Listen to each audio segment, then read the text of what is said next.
अस्सलाम वालेकुम, मैं हूं अरबाब जहांगीर। आप देख रहे हैं मेरा यूट्यूब चैनल असली खबर विद अरबाब जहांगीर। उम्मीद है तमाम देखने वाले खैरियत से होंगे। पाकिस्तान के तमाम मेडिकल स्टूडेंट्स इस वक्त ज़ाहिर है एक मुश्किल का शिकार हैं और एमडी कैट देने वाले स्टूडेंट्स सड़कों पर एहतजाज भी कर रहे हैं, अदालतों में इंसाफ के लिए भी जा रहे हैं। लेकिन बड़े अफसोस की बात है कि हमारे मुल्क का निज़ाम, चाहे वो इंसाफ का निज़ाम हो, चाहे वो तालीमी निज़ाम हो, चाहे वो सेहत का निज़ाम हो, कोई भी निज़ाम हो, वो मुकम्मल तौर पर फ़ेल दिखाई देता है। और हमारे स्टूडेंट्स को इस वक्त इंसाफ के लिए सड़कों पर मारा-मारा फिरना पड़ रहा है और इस वक्त बहुत तकलीफ़ और अज़ियत में उनकी फैमिलीज़ हैं। लेकिन हम देख रहे हैं कि दिन गुज़रते जा रहे हैं, लेकिन कोई बेहतरी की सूरत दिखाई नहीं दे रही है। जो ताज़ा सूरत हाल है, जो डेवलपमेंट है, उस पर इस वीडियो में मैं आपसे मुझे थोड़ी-सी बात करनी है। लेकिन अब चूँकि एक-एक करके ये इंसाफ के दरवाज़े भी बंद होना शुरू हो गए हैं। वैसे तो अल्लाह ताला से उम्मीद है कि इंशाअल्लाह अल्लाह ताला सबके हक़ में बेहतरी फ़रमाएगा, लेकिन अब जब ये मामलात अच्छाई के साथ या किसी बेहतरी के साथ आगे नहीं बढ़ते, तो फिर आखिरी हल सिर्फ एक होगा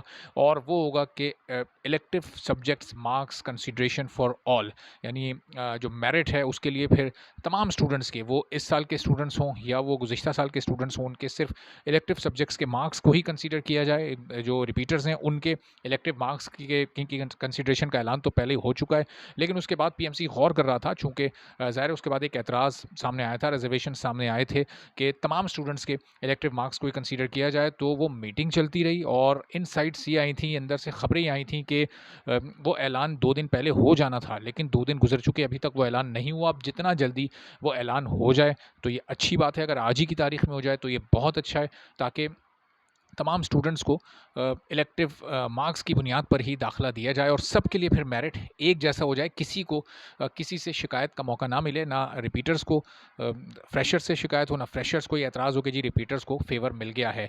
जब रिज़ल्ट के बाद रीचेकिंग वाला मामला आया था, आप तमाम लोगों को याद होगा, मैंने उसी वक्त कहा था कि ये पीएमसी ये सिर्फ कमाने का एक धंधा लेकर आ रही है, रीचेकिंग का कहीं कोई फ़ायदा नहीं होगा। और ईटीए से जिन लोगों ने रीचेकिंग रिकाउंटिंग करवाई, आपने देखा कि 2500 से ज़्यादा, 2700 से ज़्यादा स्टूडेंट्स थे, लेकिन उसमें से किसी एक स्टूडेंट का भी कोई एक सिंगल मार्क नहीं बढ़ा, एक नंबर भी किसी मार्क्स में इजाफा नहीं हुआ, एक नंबर भी किसी का नहीं बढ़ा। अगर आप में से किसी का 1 या 2 नंबर भी बढ़े हों तो ज़रूर मुझे बताइएगा, चूँकि जो इत्तलात मेरे पास हैं तो उसके मुताबिक तो किसी स्टूडेंट के किसी नंबर में कोई इजाफा नहीं किया गया। तो देखा आप लोगों ने, ये सिर्फ वक्त और पैसे का ज़िया था। ये रीचेकिंग और रिकाउंटिंग वाला जो सीन होता है, ये सिर्फ और सिर्फ ये कमाने का, पेपर के बाद, टेस्ट के बाद एक आप समझें कि एक हथकंडा होता है, ताकि आप लोग की जेबों से मज़ीद पैसे निकलवाए जा सकें। अब अदालतों से जो फैसले आ रहे हैं, यूएचएस के खिलाफ जो फैसला हुआ, वो यूएचएस के खिलाफ तो नहीं हुआ। आप समझें कि अदालत से फैसला यह है कि अब आप मेडिकल ट्रिब्यूनल का रुख करें।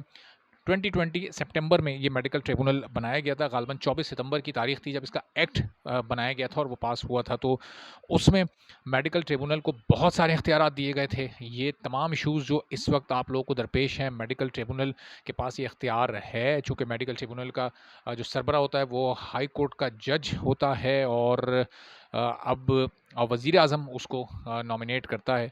तो अब मेडिकल ट्रिब्यूनल के पास किस तरह से ये मामला लेकर जाना है, इस पर मैं कोशिश करूँगा कि सारी चीज़ें आप लोगों को बेहतर तौर पर समझा सकूँ।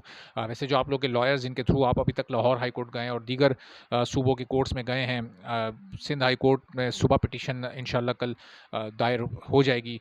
तो केपी का जब डिसीजन जैसे ही आएगा, उसकी डिटेल्स जब सामने आएँगी तो वो भी मैं आपसे शेयर करूँगा। लेकिन आपके लॉयर्स भी आपको इस बारे में बेहतर तौर पर गाइड कर सकते हैं और मैं भी कोशिश करूँगा कि पूरा तरीक़ाकार आपको बता दूँ कि ये मेडिकल ट्रिब्यूनल में अब आप कैसे अपना केस फ़ाइल कर सकते हैं। चूँकि अब जब ये मामला शुरू किया है तो इसको दरमियान में छोड़ने से कोई फ़ायदा नहीं होगा। इसको आपको आखिर तक लेकर जाना होगा, ताकि अल्लाह करे कि आप लोग के साथ, आप लोग के हक़ में बेहतरी हो जाए। और अगर ये इसका फ़ायदा इन केस अगर आप लोगों को नहीं हो पाता, तो कम से कम आने वाले जो स्टूडेंट्स हैं, जो अगला बैच होगा, उसको तो कम से कम आप फ़ायदा पहुँचा दें। तो इसका भी अजर ज़ाहिर है अल्लाह ताला आप लोगों को देगा और उस आप लोगों के लिए भी आसानियाँ पैदा करेगा। तो आने वाले दिनों में थोड़ी-सी मुश्किलात या चैलेंजेस शायद बढ़ जाएँ, लेकिन थोड़ा साबित कदम आप लोगों को रहना होगा, अपने अंदर यूनिटी शो करनी होगी, तमाम स्टूडेंट्स को एक होना होगा। और इलेक्टिव सब्जेक्ट्स फॉर ऑल अगर होता है तो इससे भी मामलात काफ़ी हद तक सुधर सकते हैं। ज़ाहिर है कि वो बिल्कुल अच्छे नहीं हो सकते, लेकिन किसी हद तक मामलात में बेहतरी आ सकती है। लेकिन जो इर्रेगुलरिटीज़ हुई हैं